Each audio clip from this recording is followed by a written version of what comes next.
Megastar Chiranjeevi మరొక్కసారి రాజకీయాల్లోకి రాబోతున్నారా?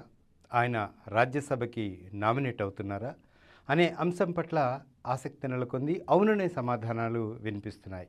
ఇక గత కొద్ది రోజులుగా రాజకీయాల నుంచి విశ్రాంతి తీసుకున్న చిరంజీవి మళ్ళీ పొలిటికల్గా ఎంట్రీ ఇచ్చేందుకు కూడా మార్గం సుగమమైన పరిస్థితులు కనిపిస్తున్నాయి. ఇటీవల పవన్ కళ్యాణ్ కేంద్ర ప్రభుత్వంతో కొనసాగించిన సఖ్యత కానీ, ఆంధ్రప్రదేశ్లో 100% స్ట్రైక్ రేట్ సాధించడం పట్ల కానీ, ప్రధానమంత్రి మోడీతో ఆయనకున్న అనుబంధం కానీ, ఈ పరిస్థితులన్నీ కూడా, పరిణామాలన్నీ కూడా మెగాస్టార్ చిరంజీవిని రాజ్యసభకు పంపించేందుకు దోహదం చేస్తున్నాయి అనే చర్చ జరుగుతోంది. ఇక సమాజ సేవ, కళారంగం నుంచి రాష్ట్రపతి నామినేట్ చేసే ఒక పోస్ట్ ఖాళీగా ఉన్నందున ఆ పోస్ట్ని ఇటు చిరంజీవికి ఇచ్చేందుకు సుముఖత చూపిస్తున్న పరిస్థితి అయితే కనిపిస్తోంది.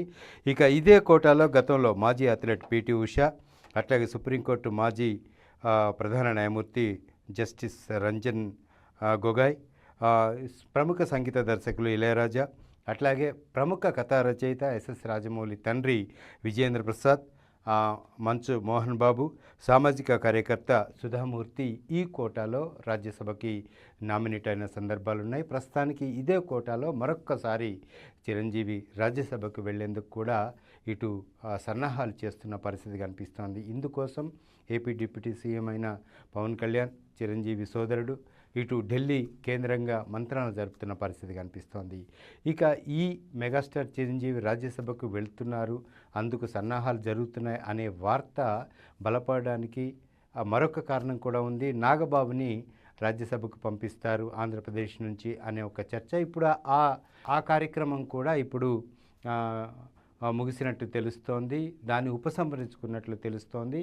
ఇక ఏపీ క్యాబినెట్లోకి నాగబాబుని తీసుకొని అదే ప్లేస్లో రాజ్యసభకి చిరంజీవిని పంపించాలని ఒక పరిణామాలు మారుతున్న నేపథ్యంలో ఆంధ్రప్రదేశ్లో నాగబాబు కూడా కీలక పాత్ర పోషించే అవకాశాలు కనిపిస్తున్నాయి. ఇక కేంద్ర ప్రభుత్వ రాష్ట్రపతి కోటాలో ఉన్న ఈ రాజ్యసభ సభ్యత్వ కోటాని ఇటు చిరంజీవితో పూర్తి చేయాలని, భర్తీ చేయాలనే సంకల్పంతో ఇటు ఏపీ ప్రభుత్వం ఉన్నట్టు తెలుస్తుంది. ఇక పవన్ కళ్యాణ్ కూడా ఇందుకు సంబంధించి మంతనాలు కేంద్ర పెద్దలతో జరిపినట్లు కూడా తెలుస్తోంది. అన్నీ కనుక ఓకే అనుకుంటే మెగాస్టార్ చిరంజీవి మరొక్కసారి రాజ్యసభలో అడుగుపెట్టే అవకాశాలు స్పష్టంగా కనిపిస్తున్నాయి.